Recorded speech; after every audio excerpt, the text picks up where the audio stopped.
సికింద్రాబాద్ లో మట్టి గణపతి విగ్రహాల పంపిణీ కార్యక్రమాన్ని ఎమ్మెల్యే పద్మారావు గౌడ్ ప్రారంభించారు. వినాయక చవితి వేడుకలకు అన్ని ఏర్పాట్లు చేయాలని అధికారులను ఆదేశించారు.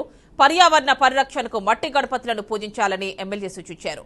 ప్రకృతిని పరిరక్షిస్తేనే మానవాళి మనుగడ సాధ్యమవుతుందని తెలిపారు.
సికింద్రాబాద్ లో మట్టి గణపతి విగ్రహాల పంపిణీ కార్యక్రమాన్ని ఎమ్మెల్యే పద్మారావు గౌడ్ ప్రారంభించారు. వినాయక చవితి వేడుకలకు అన్ని ఏర్పాట్లు చేయాలని అధికారులను ఆదేశించారు.